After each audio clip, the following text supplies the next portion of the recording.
Right guys, so you know my my Peek Fibre Optic traffic light? Well, it's been a concern ever since we first got this light, and me and my dad both agreed that this traffic light here, the Peek Fibre Optic, it's just not, the Arduino it's wired up to, it just overheats, and it's a fire hazard as far as we're concerned. So what's going to happen is, this one's not going to have any work done to it. Probably it's probably going to have a switch put onto it, so it can be so I can switch them on via a switch. But this plug will need to be refitted because it's as you can see here, the wire's not been, they've not fitted the plug properly to the wire.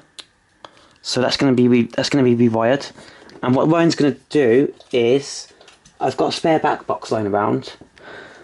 So what I'm going to do is, see this light switch here? This is going to get hooked up to this light switch, this 3-gang light switch from MK. Well, actually, it's probably just going to be a plain white one because I've got a spare one that we got from when we was pulling out the old light switches from my house. So I might put this one in to use in actual. I might just use this one for something else. I'm making a video about what's happening. So this switch here is going to be hooked up to the light, but not this exact one, but it's going to be a white one. It's going to be just a regular white one, not one of these decorative ones.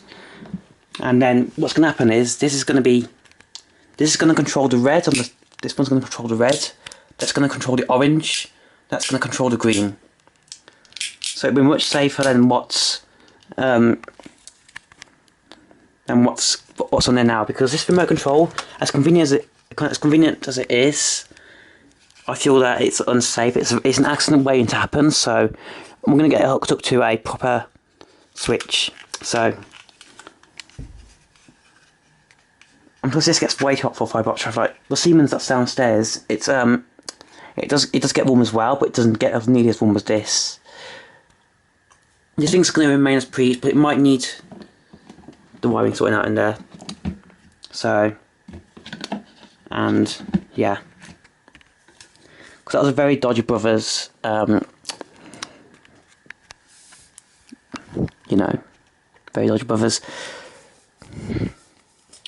Or what we might do actually is we could sell this one, and we could and I could get a Siemens. I could get a Siemens fibre optic to match the one downstairs, because I think that one's.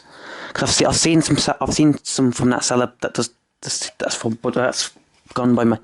That sold my Siemens one to us, and we're going to, and I could sell it and get this one. I could sell this one and get the Siemens instead to go match. So this will be the switch that I use. It will be one of these 3-gang ones. Again, that's going to control your red, that's going to control your orange or amber, and that's going to control the green. So, yeah. And I've got a spare back box as well for my dimmer switch that I don't need, so I can put this in without a problem.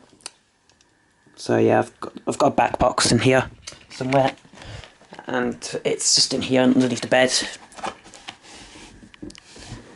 I'll show you it. Ow.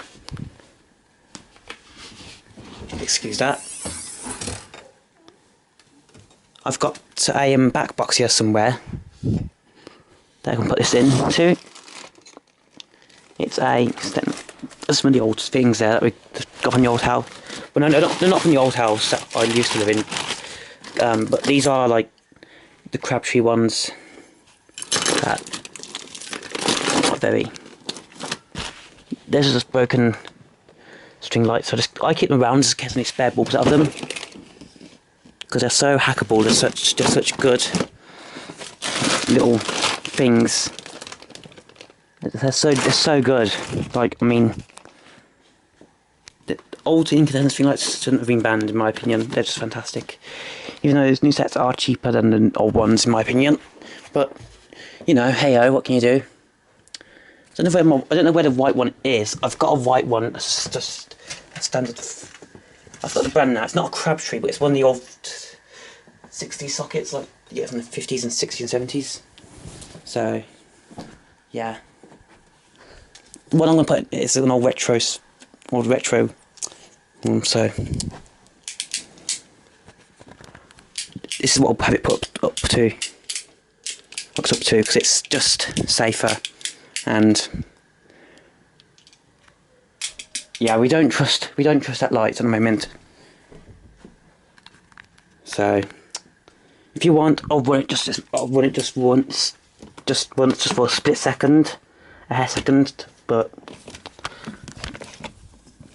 I'm not going to leave it on for long because it's a fire hazard. So here we go.